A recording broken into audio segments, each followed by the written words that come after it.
Welcome to Facts TV News, where everything is true. Clarendon man charged with uncle's murder. The police in Clarendon have charged a 19-year-old man for the fatal stabbing of his uncle during a dispute. He is Christopher Walker, otherwise called Ryan, and time boss of Mitchelltown. His court date is being finalized. Walker was charged with the murder of his uncle, 51-year-old Aubrey Fraser, otherwise called Bardo, a laborer of the same community. Reports from the Mapping police are that about 8:30 p.m. on March 30, Walker was at a bar when he was alerted that his uncle was in the area misbehaving. It is alleged that Walker was trying to send Fraser home when an argument developed and Fraser was stabbed in the neck. He was taken to hospital where he died while being treated. Walker was arrested and later charged. St. Thomas fisherman charged over machete attack. 24-year-old Stephen Chisholm, a fisherman of Bamboo River, Morant Bay, St. Thomas, has been charged in connection with the chopping of a man. Chisholm is charged with wounding with intent. Report from the Morant Bay police are that about 5 p.m. on Monday, Chisholm and the man had an altercation, during which he used a machete to chop him on his right shoulder. The man sought the assistance of the police and made a report. Chisholm was arrested and charged. His court date is being finalized. Construction workers praised by judge after defending woman being assaulted. 4 construction workers who allegedly assaulted another man were praised by a senior parish judge after it was revealed that they were defending a breast cancer patient who was being physically assaulted. The construction workers O'Neill Williams, Juan Jones, Mark Thompson and Anthony Barnes were charged with the unlawful wounding of Tora Bailey. Bailey was charged with assault occasioning actual bodily harm after he allegedly pushed the woman, causing her to bleed. The woman, who was also charged with unlawful wounding after she allegedly used a bamboo to hit Bailey on his head. The court was told that on February 8 in the corporate area, the woman was standing at Bailey's stall when she leaned on a bamboo, causing it to break. That sparked an argument between the two, resulting in the woman falling after Bailey pushed her. The woman allegedly used the bamboo to hit Bailey.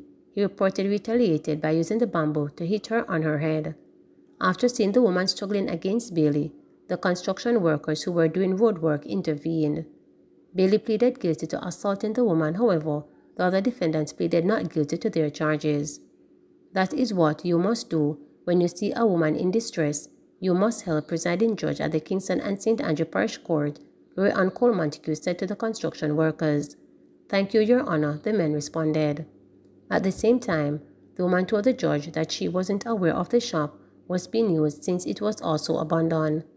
But defending his action, Bailey said, "Them sit down and plan to gang me." "How you know them did sit down and plan to gang you?" the judge asked, but Bailey did not answer.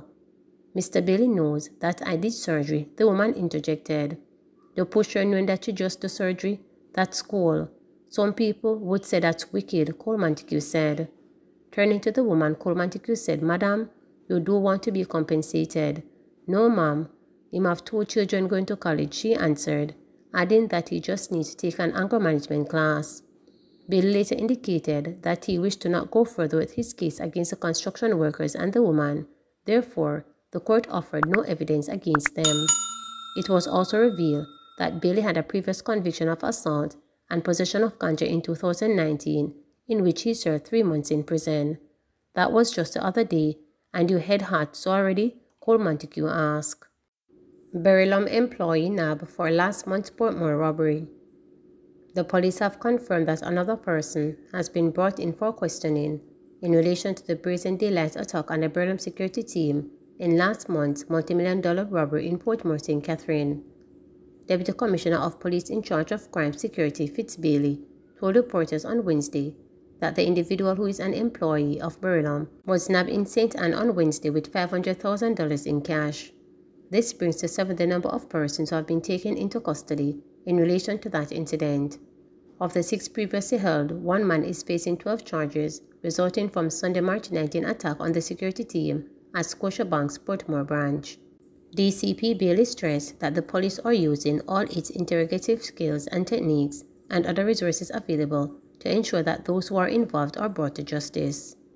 "We also seek to apply all the relevant laws, including the Proceeds of Crime Act, wherever applicable, And where assets are identified, we will apply the aspects of the law to seize those assets, he said.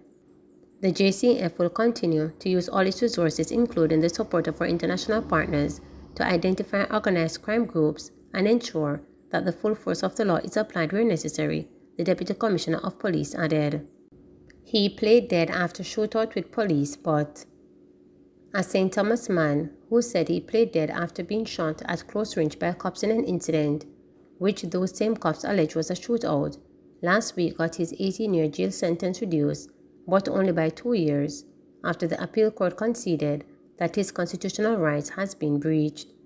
Rockwell West was in May 2013 convicted of the offenses of illegal possession of firearm, illegal possession of ammunition, and shooting with intent in the High Court Division of the Gun Court following a trial. He was sentenced to 12 years at hard labor for each count of illegal possession of firearm, 8 years at hard labor for illegal possession of ammunition, and 18 years at hard labor for shooting with intent. The sentences were to run concurrently, making it so that he would serve the longest of 3, meaning 18 years in total.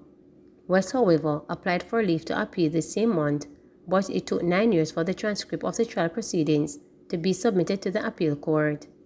In that appeal, West contended, among other things, that the prosecution witnesses misidentified him and that there was insufficient evidence pinning him to the crime, that there was a miscarriage of justice, and that the transcript and appeal hearing delayed resulted in a breach of his constitutional rights.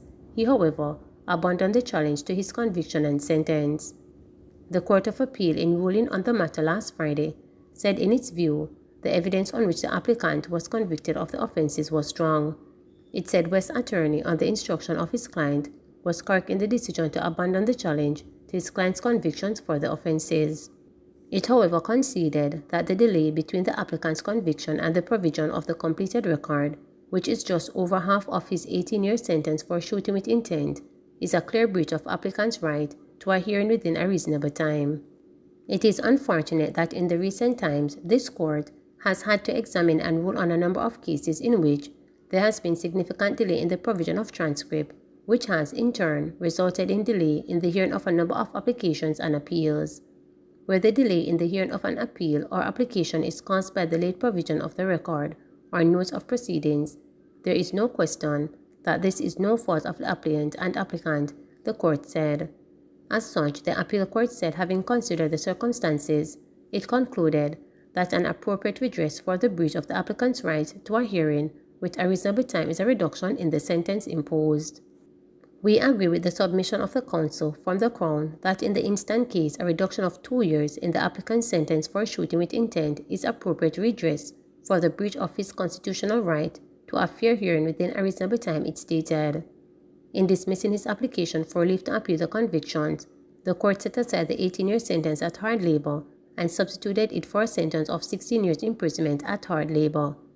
The sentence is to be treated as having started on May 21, 2013, the date on which it was originally imposed.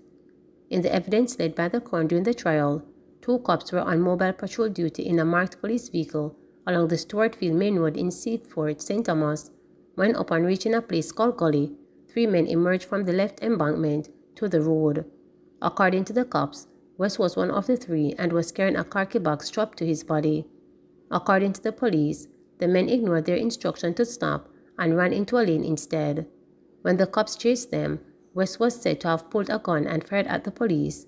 The fire was returned and he fell while his cronies ran. However, West said that he had been merely walking along the road when the 2 men in question were being accosted by the police. He said one of the men in running away collided with him, pushing him to the ground. He claimed that as he regained his footing, he came face to face with one of the cops who pointed a handgun at him and shot him twice while asking him for the other 2 men. He told the court at the time that he played dead until he was taken to the hospital. He denied having a bag or any weapon or pointing and shooting at the police. Please remember to subscribe, like, share, and click the notification